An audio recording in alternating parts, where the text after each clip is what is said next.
Hello everyone, my name is Jacques. I know that many people will say that the city in which I live is the most desirable city to visit because it is famous all over the world. And you know, it's true, because I live in Paris, and more recently, in the heart of the sights of the world, on the Eiffel Tower. How did I get there? Now you will learn everything, but first subscribe to my channel, and do not forget to like my story at the end of the video and write a comment. My story will be a little sad, but full of hope. My father worked as a caretaker of the Eiffel Tower. He adored his work, although at first glance it may not seem respectable, but still, my father went to work and did it from the heart. Every night when we came home, I would sit across from him on the floor, and he would sit in his favorite rocking chair, holding his coffee, and I would listen carefully as he told me what he had seen today. It was amazing, because there is just an incredible sight. From a 300-meter height, all people seem to be bugs, just like cars. It even breathes differently there. I really wanted to go there, but my father did not take me to work for security reasons. I was still very young, but my father gave me all these promises that I would definitely go there. I even remember that day. He came home and, according to our tradition, again began to talk about the past day. I listened to his story with my usual fascination, and then we went to bed.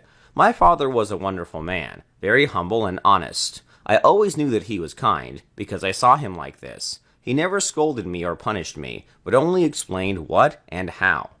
The next day, my mother sent me to visit my grandparents. She persuaded me to stay there for a couple of weeks, because my grandmother missed me so much, and I agreed. There was of course a bit boring, but still, I stayed. All I could think about for 2 weeks was listening to my father talk about the tower and his work. Finally, when it was time to leave, I packed up and drove home. I was accompanied by my uncle. At that time, I was about 7 years old, I think. I ran home happy, and I couldn't understand why my mother looked so upset. She didn't tell me right away that my father had left. I couldn't believe what I was hearing. But how so? After all, he loved us. But what about our conversations? It was some kind of mistake. No. I didn't want to believe it for a long time, but my mother said it was true. I ran to my room. I was very angry with my father. The first thing I did was take all the photos he'd taken from the Eiffel Tower off the wall and throw them in the trash, collecting the toys he'd given me so that nothing else would remind me of him. I was so angry that I hated anything that reminded me of him. I lived with hatred in my heart for 8 years. Over the years, I never went to the tower like my friends. I never thought about it, and I didn't even ask my mother anything. What surprised me was that she didn't hold a grudge against him like I did. My mother always spoke warmly of him and said that if she rewound time, she would marry him again. In my mind, I couldn't understand how anyone could say that about a man who had left his family. Is there any trust at all now? He had betrayed all our plans and dreams, and I didn't want to know or remember him anymore. So I grew up. My mother aged over the years. I was her only child, and at times I regretted it, because I sometimes missed someone to share my thoughts with. My parents got married late, respectively. My mother was already aged. I began to notice strange things about her. She sometimes talked to herself, and if you listen closely, she talked to my father, only in her mind. One day at dinner, my mother had a bad headache. I brought her pills, and she called me by my father's name.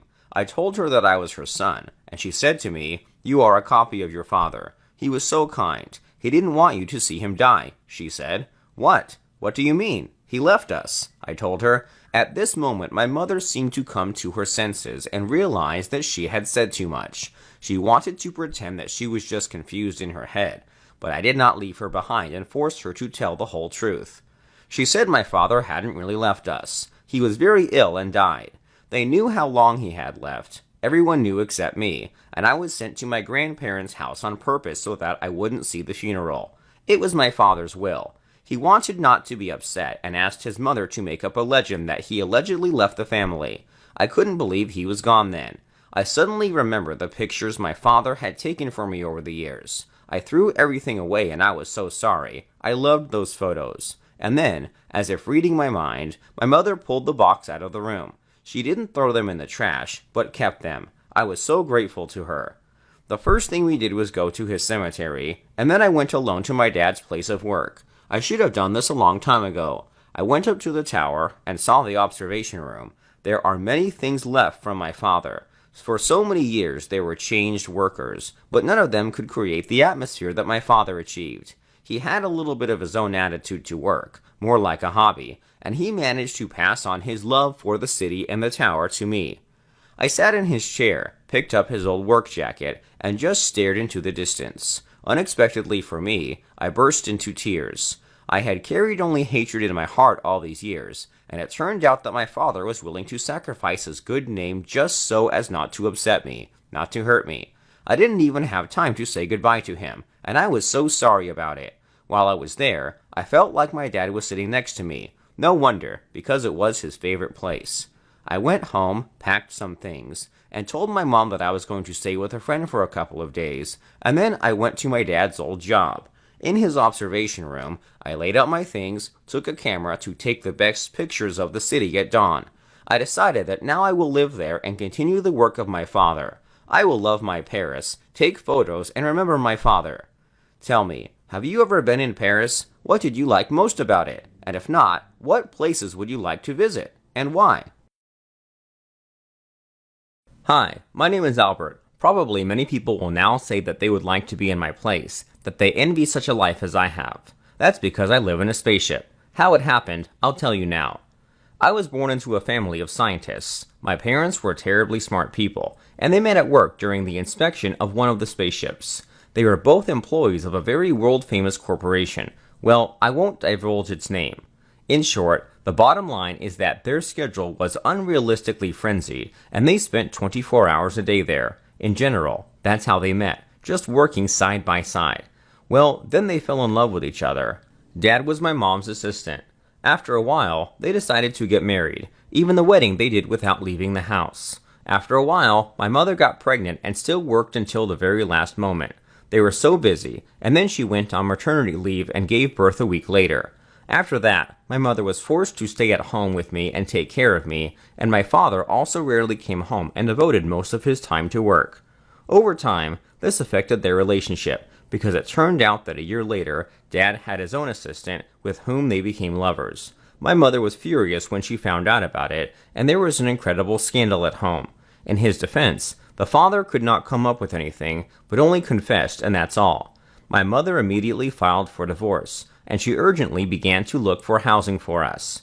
Nothing suitable was found yet. Then my mother decided that she had to go to work, because we need money. She, as one of the best employees, was immediately taken into the former ranks. Only now there was a question about me, because I had to devote all my time to work, and I could not stay alone, and it was also unrealistic to hire a nanny who could look after me for 24 hours. And my mother didn't trust them.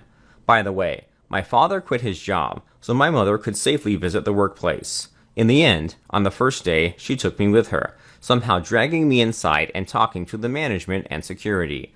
They let her leave me for one day and then look for another way out. We agreed. The whole day for me flew by unnoticed, especially nowhere and nothing I was not allowed. But still, what I saw with my eyes was simply amazing. There were so many people in white uniforms, like my mother, and they all went somewhere all the time, working with huge machines. There were huge rooms, and each of them had its own atmosphere, cosmic. I fell in love with all this at first sight, and I was so excited to become an astronaut in the future. While I was imagining myself as a pilot of such a huge ship, my mother's work was almost over, and it was only in the evening that she noticed that it was already night. Since she still had a lot of unfinished business, my mother suggested that I stay in one of the spaceships for a while, and she took me to it, and then I saw with my own eyes the unfinished ship, but it was so beautiful. My mother made me a blanket inside and asked me to lie down until she was free. Of course, when she was gone, I looked at everything. For a second, I imagined that I was in space and falling in zero gravity. I used to read books about space and had a rough idea of what it was like. Grabbing the seats, I lifted myself up in my arms and froze, imagining that I was flying and that my feet were walking in an empty space. Very conveniently, my mother brought me a snack, and it was unusual, but astronomical in special bags. The food that was there was hermetically sealed. In one of them there was a jam. It was in a tube. This is necessary so that in zero gravity the food was not scattered all over the ship. Otherwise, people there might choke on it, inhale or something. So all the food had to be quickly stuffed into your mouth. The taste was unusual, or rather not familiar, but quite passable. Did you also know that astronauts wear diapers? Isn't it funny? But it is necessary in terms of their work because they can't. We humans on Earth just run to the bathroom at any moment. And oh, by the way, in weightlessness, the people go to the toilet in time. That is hourly, because I do not feel like this. The body is rebuilt and works very differently than in normal life. When my mother came, I was sleeping in a deep sleep in an incomprehensible position. And that's all, because I played there until the last moment. My mother carried me in her arms to another building, where there was her restroom. We decided to spend the night there. It was forbidden, but my mother had too much work to do. In the morning we talked and agreed to stay there for a couple of days on the condition that I would not interfere with anyone or touch anything. I was only too happy to agree, because it was school holidays anyway, so I was all for it. Mom went back to work, and I decided to take a little walk around the building and look around. I tried to be as inconspicuous as possible. But you know, people are so busy there that they don't even look at anything when they walk down the hallways. Their eyes are always directed at some papers, just like my mother. I decided to take advantage of this and quietly ran back and forth, looking at one room, then another. After a couple of hours, I came across an interesting type of office. It was smaller than the others, and there was an exact replica of a spaceship, only slightly resembling a pod and an attraction at the same time. I realized that this thing should be spinning, but how to turn it on I can't find the button. I climbed in and pretended I was a pilot. Emotions flooded me with a new wave. I even began to talk to imaginary pilots, colleagues, choose a course and fly above the stars. Suddenly I heard some knocking, rustling, and was afraid. Damn, I promised my mother not to touch anything and not to go anywhere. I quickly hid inside the thing and kept quiet. I peeked through the crack and saw a man come in. He was pumped up and tall. He was standing up and warming up and putting on some kind of suit. And then he started walking towards my ship. I thought, now I'm really finished. He opened the lid, and I was sitting there. He even screamed a little in surprise, and then calmed down and asked who I was and what I was doing there. I jumped up and tried to run, but the door was closed. I begged him not to tell anyone about me. My uncle came up and asked me more questions, and I even cried a little because of my nerves. I was just really scared. When I calmed down, I told him everything as it was, and he smiled and said that he knew my mother. She's popular here because she's our best scientist and engineer, he said. Then he added that he didn't know she had a son. I shrugged, and he decided to tell me in confidence what the thing I was sitting in was. It turns out that this is something like a centrifuge that turns at an incredible speed to train a person and so that he gets used to living in approximate conditions in space on a ship. Son, life in space is significantly different from life on Earth. We are people who fly there thoroughly train, go through thorough training for a long time, and only then are we allowed to fly. And for this you must have good health, he said. And then he showed the sign language camera, which also stimulated the conditions of living in space. In zero gravity, our body does not weigh anything. You need to get used to it. Some may get seasick, and people are trained to avoid incidents. I realized that such a life is really difficult to prepare for. But I suddenly wanted to be in the place of this uncle. We spent a couple more hours together, and he told me a lot more interesting things. And I didn't even seem to breathe when I listened to him. Then he took me to my mother, who had already searched her son while running around the building. My mother scolded me, but I promised I wouldn't do it again. That uncle interceded, calling my interest quite healthy. When my mother cooled down, I asked if I could become an astronaut in the future, and my mother smiled and said that if I behaved well, studied, and listened to her, everything was possible. People like that uncle you met have strict discipline until you have it, she said, laughing. So we stayed at her job almost without going out, all my summer. It was the most gorgeous vacation of my life. It's a pity that I can't tell my classmates, just share it with you. But now I knew exactly what I wanted to be when I grew up. This goal motivates me to study a lot and work on myself, so I believe that in a few years I will be able to get closer to the dream and I will finally touch the stars. Wish me luck, friends.